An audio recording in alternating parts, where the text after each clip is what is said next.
Chief Press Secretary to the Speaker of the Abia State House of Assembly, Right Honorable Enyi Nayoji. I'm talking about Chief Jude Ndukwe. He joins me virtually now from Abuja. Good morning, CPS, and welcome to the program.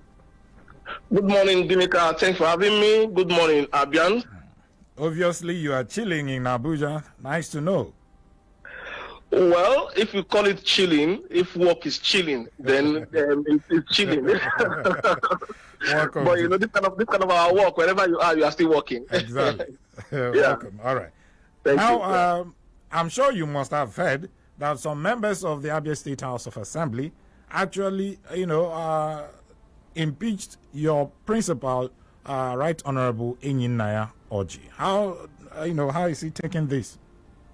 Well, we have to take things in perspective. The truth of the matter is that there was no impeachment for record purposes, and there could not have been an impeachment. What happened was just a charade, by some groups of lawmakers who decided to go the way of illegality to perpetuate such unconstitutional acts just to satisfy their own selfish end.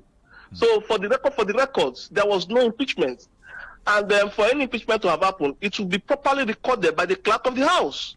So the only impeachment that actually happened was the impeachment of Deputy Speaker, and then his replacement by Honorable Eguronu Mandela Obasi, as the new Deputy Speaker. That is the only impeachment that is on record, in Abia State. So whatever happened, in the private residence or wherever of anybody, cannot be put on record. So that is how the situation of things as it is right now. Okay. That's what Enyi Nayoji remains the speaker, could never have, and will never be removed, and will serve out his tenure, until June. Okay, so talking about the removal of the deputy speaker, I understand that you should, the House members ought to have followed the due process, Was this observed in the removal of Right Honorable Ifeanyi Uchendu? If due process was not followed, probably the Speaker would have just announced his removal right in his own residence. But the process was actually followed. His removal was put up for votes, and members who were present overwhelmingly voted, for his removal. And the Speaker hit the devil, just to approve of the votes of his colleagues. So I was nothing, out of the ordinary about it. Everything was legal. Everything was conducted in the House of Assembly, in the presence of the clerk, Secretary at Arms, and among members who formed the quorum. So I don't know who is talking about due process and all that. Due process was actually followed. It was done in the plenary. It was done in the plenary. So okay. So CPS, the issue is this: that the aggrieved members of the House have actually accused your boss, that is Enyi Nayoji, of high-handedness and gross misconduct and abuse of office. How true is this? Well, these are just general accusations. We've been asking them for specifics, and unfortunately, they can't even provide specifics. When you want to be mischievous, you begin to look for high-sounding words, just to justify your actions. There are no specifics, and the question you want to ask is if Mr. Speaker has been accused or has been, operating with high-handedness, and all that, you begin to ask yourself, when did these lawmakers begin to realize this?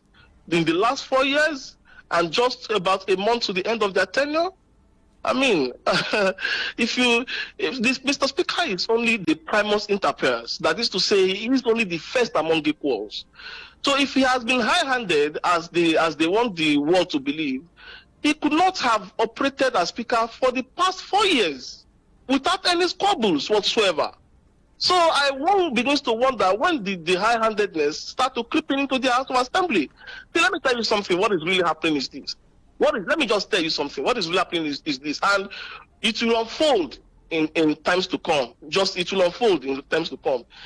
There is an interest in this, and that interest wants to be the Speaker of the next House of Assembly. If nobody wants to say it, I'm going to say it.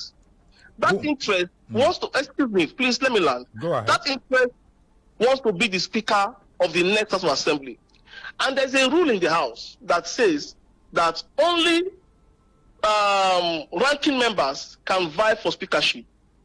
Now, this interest sponsoring this charade knows he can't be speaker and he wants to be speaker because he's going to be a first timer in the next House of Assembly.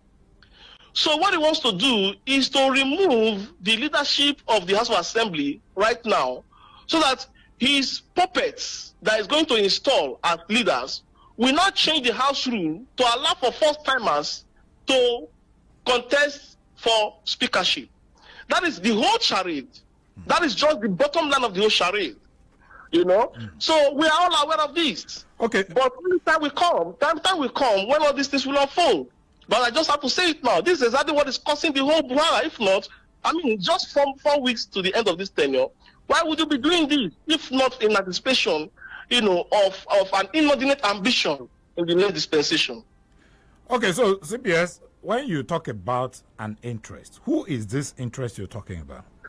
Only when the time comes, the interest will be reviewed. No, because you are making a very serious allegation, and it's very important for us to establish the evidence and credibility of what you're saying. So tell us, who is this interest that is trying to manipulate the, you know, the House rules in his favor? I am in the media as much as you are. I have said what I needed to say at this particular point in time. For every information, there is a timing for it.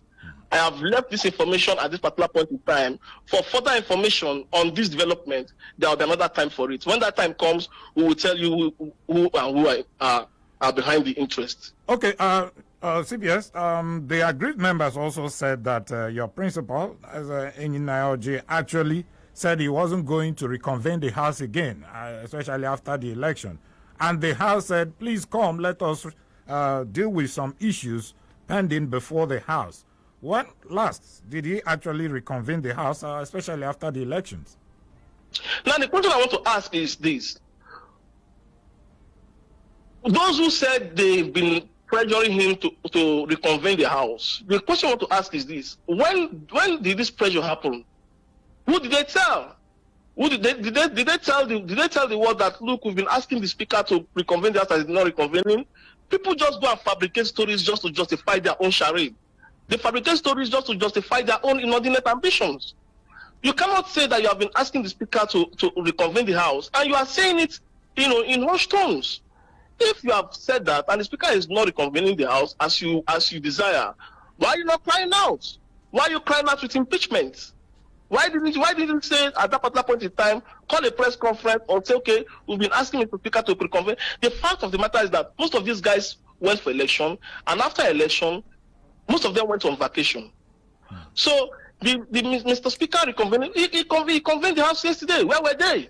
They were somewhere, you know, parading as lawmakers, you know, in a residence, you know. So where were they yesterday if they actually wanted the House to reconvene? When the House actually reconvened yesterday, could it be that because they actually made that impeachment moves, that's why the Speaker decided to reconvene the House yesterday? No, not at all.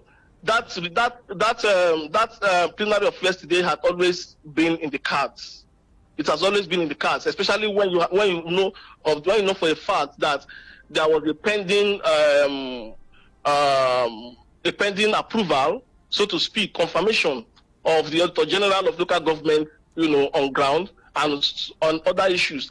And also, let me also tell you that the plenary will also continue today. Plenary will continue today. So it's not, if they want, they'll be suspended. If not, they have every right to be at the plenary, just like they were supposed to be there and they were not there. You know, but now they've been suspended. So nobody can.